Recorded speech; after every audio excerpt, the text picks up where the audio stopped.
सबसे पहली लीला हुई भगवान शंकर का मिलन लाला से।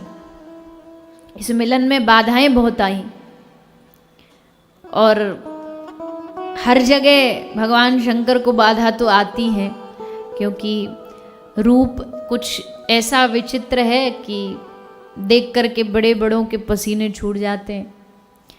तो आज भगवान भोलेनाथ आए दर्शन के लिए ब्रज में, और दरवाजे पर आवाज लगा करके सबको कहा भिक्षाम दे भिक्षाम दे। यशोदा मैया भीतर ते बड़ी जोर ते भागी भई आई कि भाई कोई साधु आयो है द्वार पे, जरा हम जाके देखें दर्शन करें। सोई भागती भागती जैसे आई और बाबा के सामने आके एकदम मैया के पांव रुक गए, 2 कदम पीछे है गई बाबा को देख के। क्योंकि बाबा के तो पूरे शरीर पे सांप मंडरा रहे हैं। मैया ने सोची एक आध उतर के मुंह पे चढ़ गए तो है गए वहीं राम राम। सो घबरा के पीछे है गई मैया ने एक सीसी दूर ते। बाबा प्रणाम, तुमको कोटि कोटि प्रणाम बाबा, काले गो। ब्रज की मैया जो है ना वो ऐसी बोले बाबनते, चाहे कोई कितनों भी बड़ो सिद्ध महापुरुष हो यही बोलेंगी, तू कहाँ ते आयो बाबा। वहां सम्मान का शब्द ही तू है। और महाराज ब्रजवासी तो ऐसे ही, तो ठाकुर जी तक को भी बिना गारी ते बात ना करे। एक ब्रज में बाबा आए, एक मैया घर नए नए आए, माधुकरी मांगने गए तो जाके बोले, मैया बोली बाबा चाय पिएगो। बाबा बोले ना मैया हम चाय ना पी में। तो बाबा दूध पिएगो? बोले ना मैया हम दूध भी ना पी में। रोटी खाएगो? बोले ना मैया भूख ना है, हम कुत्तों का जहर खाएगो। बाबा बोले सबरी दुनिया में जामे बाबा ने को देख के सब हाथ जोड़ने लगे, पर ब्रज की मैया तो विचित्र ही है, अलग ही है। ठाकुर जी ते तक ये बड़े ऐठ में बात करें, ब्रज की गोपी ठाकुर जी ते बड़ी ऐठ में बात करें, इतरा के बात करें। हाँ मन में प्रेम तो भरा है, वाणी में भले शब्द कटु पर उसमें भी मधुरता है, उसमें भी मिठास है। सो मैया बोली बाबा बता तू कहाँ ले गो। बाबा बोले मैया हम जो लेने आए हैं वो बड़ी विचित्र चीज़ है। क्यों बाबा, तू कछु रुपया पैसा लत्ता कपड़ा रोटी पानी ये सब ना लेगा? ना मैया हमको या सब की चाह नहीं है, हमको या सब की इच्छा नहीं है। तो फिर बाबा कहाँ लोगे? तब भगवान भोलेनाथ ने कहा कि मैया बड़ी दूर से आशा लेके दर्शन करने आयो, मैं बड़ी दूर ते आशा लेके, एक ही आशा लेके आयो हूँ कि अपने लाला के मुँह को दर्शन करवा दे। मैया बोली राम राम राम राम राम। बाबा ये तेने कहा मांग लियो, ये तो है ही ना सके। क्यों ना है सके मैया, या में कौन सी मुश्किल बात है? बोल बाबा मुश्किल तो कछु ना है, पर बाबा देख बुरो ना मानियो, पर तेरो रूप है ना ये जो बड़ो विचित्र है। तो ये देख के मुँह बुढ़िया है, डर लग रहे हो कि कहीं कोई सांप से पूरे ना चढ़ जाए मेरो छोरा। बड़ी मन्नत अंते हो बाबा, तेरे सामने लाऊंगी नहीं वाको, चाहे कछु भी है जाए। मुँह को बड़ो खतरा लग रहे हो तो को देख के। अरे मैया तेरे लाला को इन सांपन दे खतरो। मैया तू जानती है तेरा लाला जो है वो इन सर्पों का जो राज है, संकर्षण शेषनाग, उस पे तो सोता है। वाकू कहाँ इन सांपन दे डर लगेगो? मैया बोली है सांपन पे सोता है? अरे बाबा मोकू तो लगे तू कहीं गलत एड्रेस पे आ गए हो, कहीं गलत घर में आ गए हो। मेरे घर को बालक तो कहीं सांप पे नहीं सोवे, वो तो बाबा पलना में सोवे, अभी भी भीतर पलना में ही सो रहे हो। सांप सपूर इंतवा को का काम? अरे मैया अब तो को कैसे समझाऊं, तू बड़ी भोरी है मैया, पर बस इतनी सी बात मान ले, छोड़ ये सब बात, लाला के दर्शन करवा दे। मैया बोली बाबा ये तुम्हारी इच्छा तो मैं पूरी ना कर पाऊंगी, चाहे कुछ भी है जाए, बाकी जो मांगनो सो मांग लो। बाबा बोले जब बाकी हमको कछु चाहिए ही नहीं, हमको चाहिए ही जो आशा लेके, वही को तू मना कर रही है। हाँ बाबा अब पहले तो थोड़ी प्यार प्यार ते हाँ ना की बात हुई, पर ने बाबा भोलेनाथ भी नेक से गर्म है गए और मैया भी गर्म है गई। बाबा बोले मैया नहीं कराएगी दर्शन, देख लियो तू जानती नहीं है हम हटी बाबा हैं। यशोदा मैया बोली बाबा तू भी मोकू जाने ना है, मैं भी हटी डोकरी हूँ, ब्रज की डोकरी बड़ी हटीली होवे। सो एक बार ठान लई सो ठान लई, अब कछु भी आ जाए तो दर्शन नहीं कराऊंगी। कह करके यशोदा मैया अपने महल में भीतर चली गई। भगवान शंकर बड़े उदास हो गए, क्या करें कौन सा रास्ता अपनाएं जो लाल जी के दर्शन है जाए। अब इतनी दूर से खाली हाथ तो जाने का मन नहीं, पर ऐसे जबरदस्ती भी जा कैसे सकते। अब तो एक ही रास्ता है कि जो हाई कमान है वो ही कुछ करे। हाई कमान से बोले सरकार कहाँ छुपे बैठे हो, तुम्हारे द्वार पर एक आशा लेकर के आया है और तुम भीतर कोने में घर की कोठरी में छुपे बैठे हो ना, बाहर आ जाओ। ठाकुर जी बोले बोल तो ऐसे रहे हो, बाहर आ जाओ जैसे कोई हम चलना जानते हो, घूमना फिरना जानते हो। अभी जन्म भयो है हमारो, अभी तो चलन लगे तो सबरे ब्रज में हल्ला मच जाएगो, चमत्कार रह जाएगो, चमत्कार प्रकट भयो यशोदा घर, हम चमत्कार बनने नहीं आए। सो अब तो एक ही रास्ता है, मैया ही नंबर 1 हो। है नहीं क्या ठाकुर जी नाटक करने में नंबर 1? अजी नाटक ही तो चल रहा है भगवान का, जो जगत का पालन पोषण करता, जगत का पेट भरता, वो रो रहा है यशोदा मैया के सामने, मैया हमको भूख लगी है। ये नाटक ही तो है, ये लीला ही तो है ठाकुर जी की। तो बोले प्रभु कोई लीला कर दो।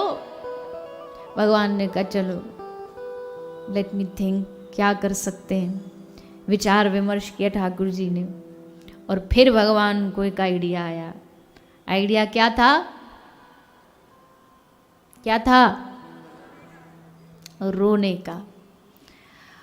और रो भी महाराज बड़े चीख चीख के रो रहे हैं, चिल्ला चिल्ला के रो रहे हैं, सबरे गांव इकट्ठे हो जाए ऐसे रो रहे हैं जानबूझ करके। बोले हल्के थोड़ा बहुत रोएंगे तो मैया हल्के में ले लेगी, नहीं चीख चीख के रोएंगे तो फिर मैया को कछ ना कछ उपाय करना पड़ेगा। सो खूब चीख चीख के रो रहे हैं यशोदा मैया के सामने। मैया जो एक हर माता करती है बच्चा को चुप कराने को, मैया ने सब किया, दूध पिलाना, खिलाना, झुलाना, हिलाना सब कर लिया कि लाला चुप हो जाए कैसे भी। पर कहाँ चुप होने वाले, क्योंकि रोग तो कुछ और है, बीमारी तो कुछ और है। फिर कई गोपी ने आके मैया को ने 100 सुझाव दे दियो। भारत की माताएं होती है ना, घर में जो नया बालक होता तो अड़ोसन पड़ोसन का जो नज़र है वहीं रहती है और फिर आके पंचायती करती रहती है, तेरे छोरा को ये कर ले, तेरे छोरा को ये पहरा दे, नज़र नहीं लगेगी, ये खिला दे, सब बताती रहेंगी, ऐसे कर वैसे कर। सो एक गोपी आई, बोले काय को रुवा रही है लाला को? मैया बोली मैं थोड़ी रुवा रही हूँ, अब रो रहे हो तो मैं क्या करूँ, मैंने तो खूब कोशिश भी कर ली चुप करवे की।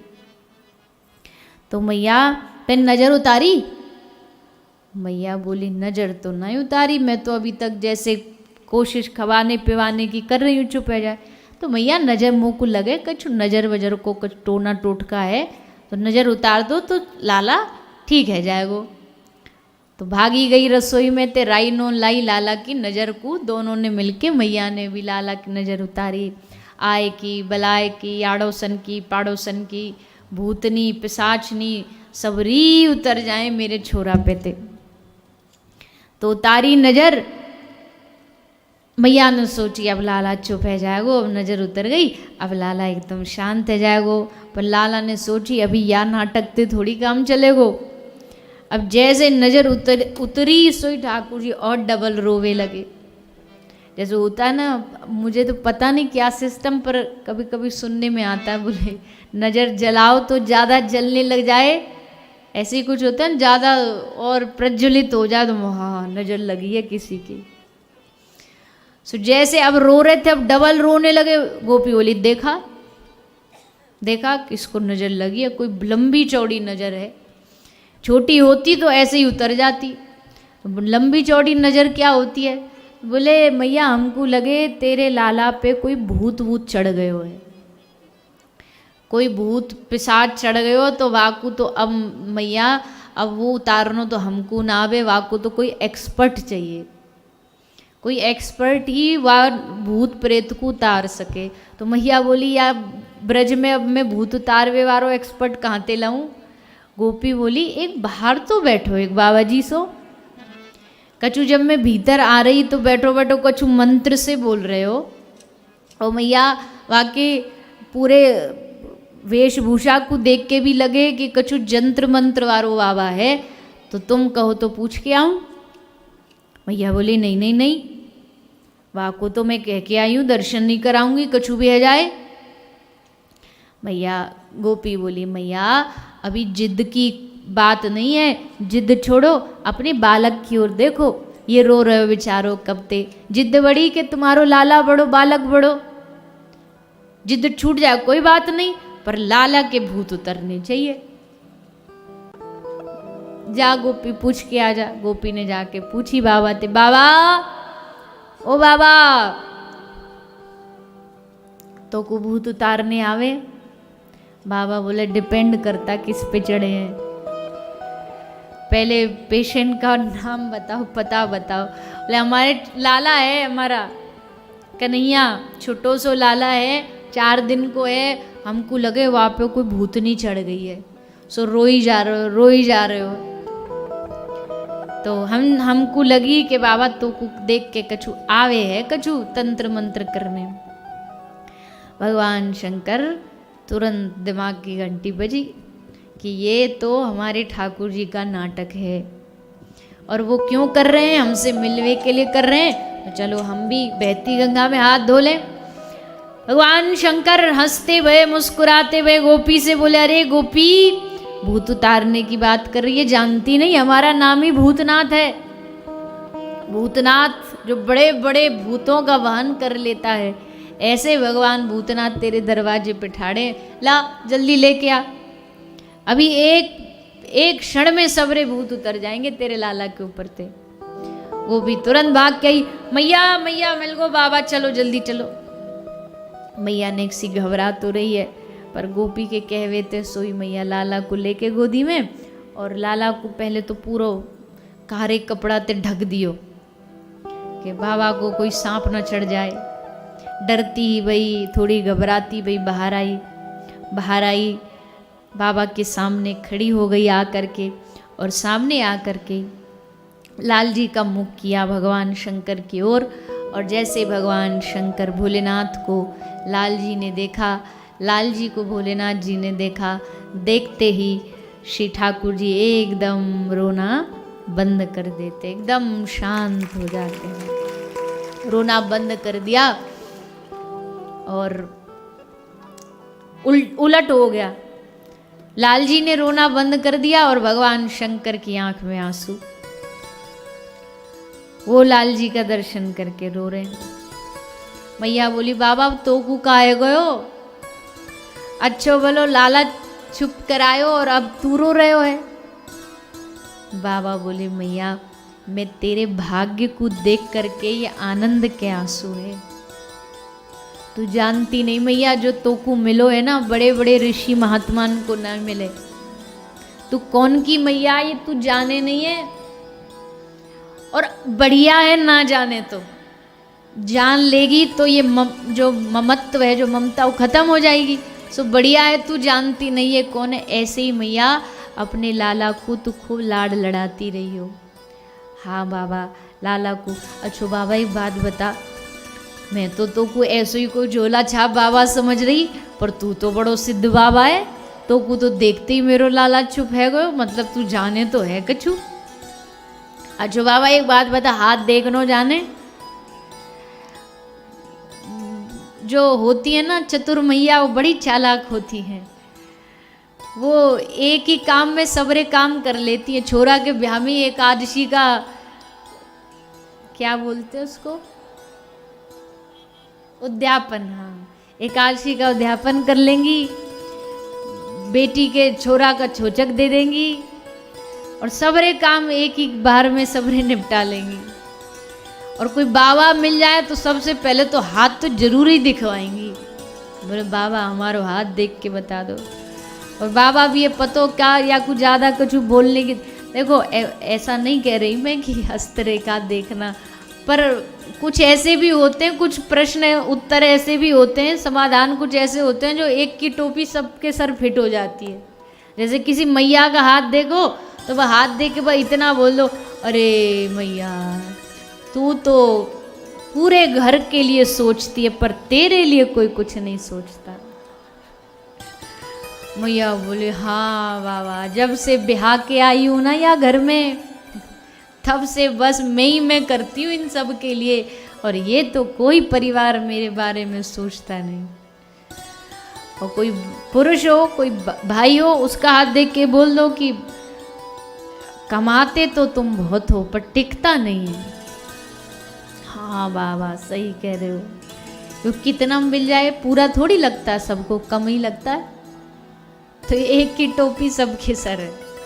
मैं ये नहीं कह रही, मैंने कहा कि हस्तरेखा, पर काय को भविष्य जानना, ठाकुर जी का नाम लो, आनंद में रहो। तो मैया ने विनोद में पूछी कि बाबा एक बात बता, ये सबरी गोपी कह मेरो छोरा कालो कलूटो सो है, तो ये बताओ मेरे छोरा को ब्याह होगो कि नहीं होगो। 4 दिन को छोरा है और मैया को अभी तो ब्याह की चिंता है। या ब्रज में 2 ही लोग थे, सब जाकू सबसे ज़्यादा चिंता और उत्साह, चाहे तो लाला को ब्याह को बड़ो शौक हो, चाहे लाला की मैया। ब्रज में कोई भी नई बहू आती ना तो सबसे पहले लाला और बाकी मैया ही मोड़ो देखने जाते, इतना ब्याह को शौक दोनों को।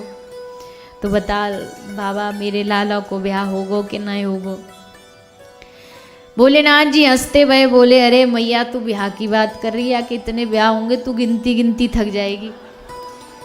1 आध ब्याह नहीं होंगे या कि 1 2 10 50 100 1000 नहीं, 16,108 ब्याह होंगे। मैया बोली है 16,108। तो मैया तो एकदम मौन हो गई, साइलेंट मोड पे चली गई। बाबा बोले कहा भयो मैया, का सोच रही है। मैया बोली बाबा सोच रही हूँ होरी दिवारी ये सबरी बहू पाम छीने आ गई तो 16,108 बहू अगर इकट्ठी पाम छीने आ गई मेरे, तो बाबा मैं तो आशीर्वाद देते देते ही चली जाऊंगी दुनिया से। अरे बाबा सुबह सुबह मोते ही मई मिली तो को मजाक करवे के ताई, हम मानी के थोड़ी गांव की बिना पढ़ी लिखी गोपी हूँ, पर या को मतलब ये थोड़ी कि बाबा तू कछ भी फेंके को मैं मान लूँगी। 16,108 ब्याह हुए क्या काई के आज तक। अरे बाबा कैसो सुबह सुबह ते मजाक कर रहे हो, पर मैया को कहा पता मजाक नहीं है मैया, यही बात सच होवे वाली है। पर मैया ने तो बात को मजाक में लेके टाल दिया। बाबा बोले मैया ठीक है राम राम, अब हम जाएं। अब तक तो घुसन नहीं दे रही मैया, अब कह रही है बाबा तू जावे मत ना। कहा पर तो कब मेरे लाला को कोई नज़र लग जाए, भूत चढ़ जाए तो कोई उतारवे वारो तो चाहिए।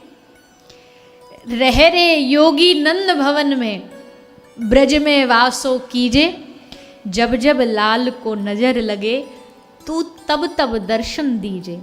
बाबा या ब्रज ते तुम जाओ मत, यहीं रहो या ब्रज में, एक महल कुटिया जो चाहो सो बनवा दूँ।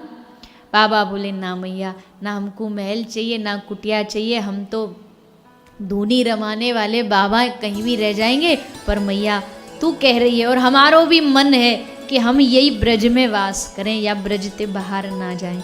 और तब भगवान शंकर सदा सदा के लिए ब्रज भूमि में ब्रज में ही निवास किया है। भगवान शंकर ने एक जगह नहीं 4 जगह, 4 महादेव हैं ब्रज में, मुख्य वैसे तो बहुत पर मुख्य 4 हैं अलग अलग स्थान पर। मथुरा में भूतेश्वर हैं, वृंदावन में गोपेश्वर हैं, कामा में कामेश्वर हैं, गोवर्धन में चकलेश्वर हैं, चक्रेश्वर जिनका नाम था बाद में चकलेश्वर बन गया। तो 4 देव ब्रज में भगवान शंकर 4 स्थान पर रक्षक बन के, मतलब ब्रज के बॉडीगार्ड बन के विराजमान हैं। जब भी कोई ब्रज में कोई नकारात्मक शक्ति आएगी तो सामने भगवान शंकर खड़े होंगे त्रिशूल लेकर के। और केवल भगवान शंकर ही नहीं भैया, ब्रज ऐसा है कि सारे दुनिया के देवी देवता ब्रज में वास करते। लक्ष्मी जी वास करती हैं तालवन में, तपस्या कर रही हैं लक्ष्मी जी। ध्रुव जी का वास है मधुवन में। भगवान शंकर कोकिलावन, शनि देवता कोकिलावन में जाकर के निवास कर रहे हैं। ब्रह्मा विष्णु महेश तीनों देवता ब्रज में पर्वत बन के विराजमान हैं। भगवान शंकर हैं नंदीश्वर पर्वत जो नंदगांव में है। ब्रह्मा जी हैं ब्रह्माचल पर्वत जो बरसाना में है। और भगवान विष्णु है, नारायण का जो स्वरूप है वो है श्री गिरिराज महाराज गोवर्धन। तो तीनों देव ब्रज में विराजमान है, सारे तीर्थ ब्रज में विराजमान है। ब्रज के केदारनाथ बद्रीनाथ दर्शन किए किसी ने? किसने किए? जो नहीं किए जारो दर्शन करो। वहाँ तो दूर दूर तक तो हम पहुँच जाते हैं। अपने ब्रज में यहीं एकदम नज़दीक में ठाकुर जी ने सब्र तीर्थ ला के बसा दिए। वहाँ जाओ दर्शन करो, आदि बद्री जाओ, केदार जाओ। ब्रज में हरिद्वार है, काशी है, द्वारिका है, सब कुछ है। जो कहीं दुनिया में नहीं जा सकता यहाँ जाके दर्शन करो, सबका फल प्राप्त हो जाए। नंद यशोदा जब वृद्ध हो गए ना, बूढ़े, तो बोले हम दर्शन करने जाना चाहते भारत के तीर्थ। तो ठाकुर जी बोले अब जब सारा सिस्टम हमारे हाथ में है तो एक काम करते हैं, सबको यहाँ बुला लेते हैं। ठाकुर जी ने सारे तीर्थों को ब्रज में बुला लिया। सारे तीर्थ ब्रज में आकर के निवास करने लगे। और ब्रज में आज भी सब तीर्थ विराजमान है। तो यहाँ जाना चाहिए सब। वृंदावन तो जाते ही जाते हो, ठीक है, अच्छा है, दर्शन करो, बिहारी जी जाओ, सब दर्शन करो। लेकिन ब्रज के आसपास इतने सुंदर सुंदर स्थान हैं, उनका भी जाके दर्शन करना चाहिए। तो भगवान शंकर लाल जी के दर्शन करके वहाँ से विदा लेते हैं। इस प्रकार भगवान शंकर और लाल जी का मिलन हुआ। इसके बाद पूतना देवी आई। ठाकुर जी को, कृष्ण को मारने के लिए कंस बड़ा भयभीत है कि हमारे हाथ से वो बालिका चली गई और उसने कहा कि कहीं और तुम्हारा काल है। सो कंस ने प्रयास किया अब उस बालक को मारने का। मारने के लिए उसने बहुत सारी योजना बनाई। एक योजना थी पूतना। पूतना को भेजा। पूतना आई, ब्रज में जन्मे जितने बालक हैं, बच्चे हैं, सबको मारने के लिए मारती हुई ब्रज में पहुंची। नंद महल में भी पहुंची।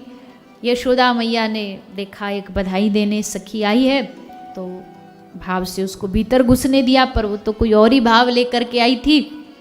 लाल जी को गोद में लेके स्तनपान कराने लगी और दूध पिलाते पिलाते भगवान कालकूट विष भर के लाई थी, जहर विष पिला रही है।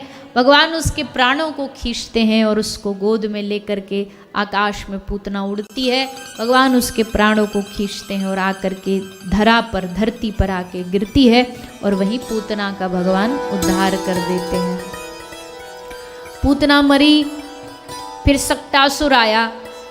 श्री ठाकुर जी जिस बैलगाड़ी में सो रहे हैं सकट के नीचे, उसमें आके दबाने लगा। ठाकुर जी ने अपना चरण उठाया, अंगूठा छुआया, स्पर्श करा, बैलगाड़ी उड़ी आकाश में और गिरती गिरती धरती पर आके टूट गई और वहीं सक्टासुर का भगवान ने उद्धार कर दिया। तृणाव्रत आया, आंधी के रूप में, चक्रवात के रूप में घूमता घूमता पूरा तूफान ब्रज में पहुंचा। लाल जी को लेके गोद में आकाश में उड़ा। भगवान ने वजन बढ़ाया, इतना बढ़ाया कि सहन नहीं कर पाया। लाला हाथ से छूट गए, खुद पृथ्वी पर आ गिरा और वहीं तृणाव्रत का भी उद्धार हो गया। इस प्रकार भगवान ने इन सब दैत्यों का उद्धार करके इन पर अपनी कृपा की है, इनका कल्याण किया है।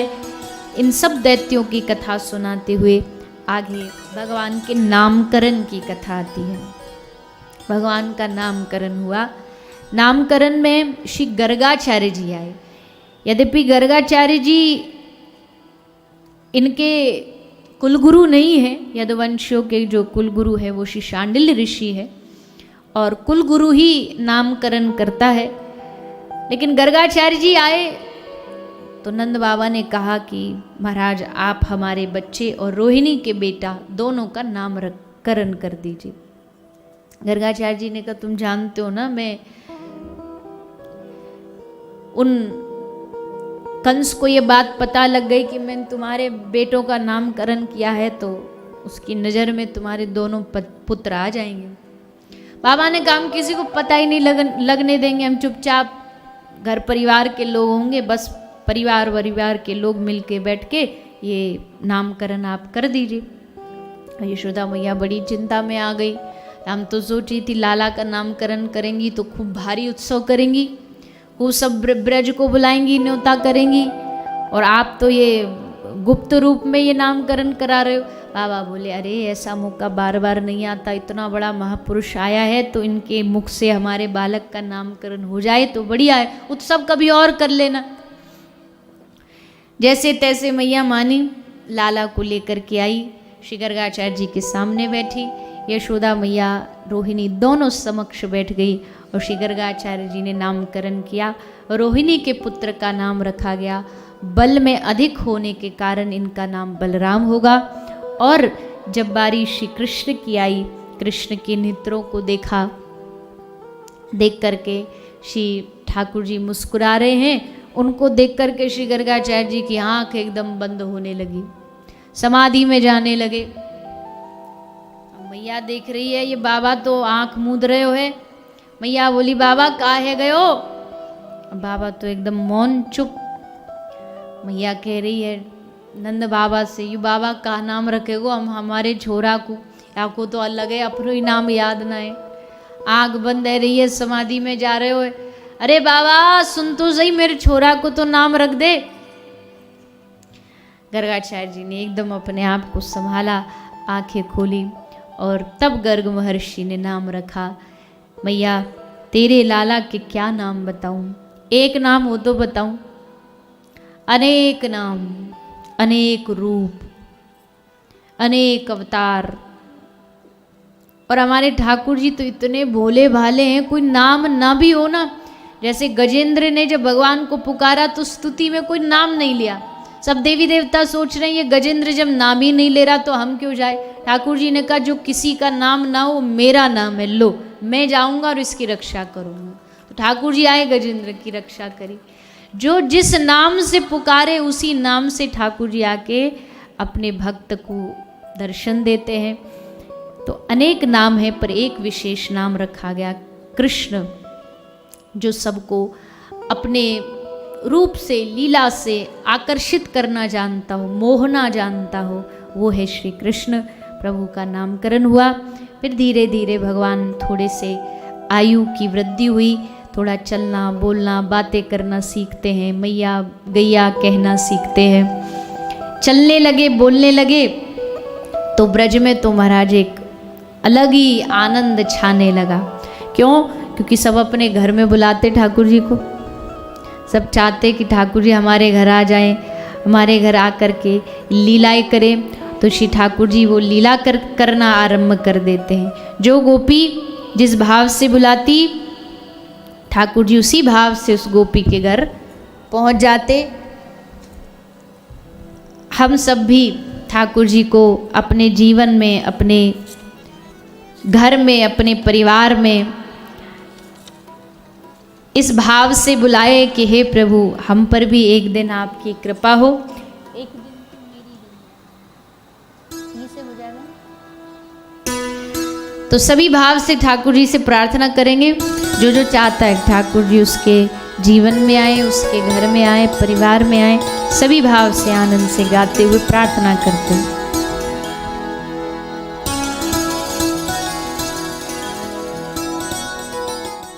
एक दिन तू मेरी गली आ जाना, आ जाना, मेरा भी माखन तू खा जाना। एक दिन मेरा भी माखन तू खा जाना, मेरा भी माखन तू खा जाना, मेरा भी माखन तू खा जाना, मेरा भी माखन तू खा जाना, मेरा भी माखन तू खा जाना, मेरा भी माखन तू खा जाना, मेरा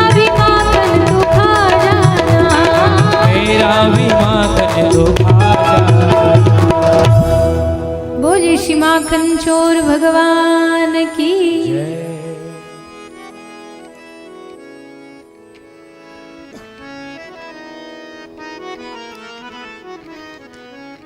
तो सारी गोपी ठाकुर जी को बुलाती, न्योता देती कि हे प्रभु आप हमारे घर आओ, हमारे आंगन आओ। भगवान उनकी इच्छा को पूरी करने के लिए कोई ना कोई रूप में, कोई ना कोई भाव में उनकी इस भावना की पूर्ति करते हैं।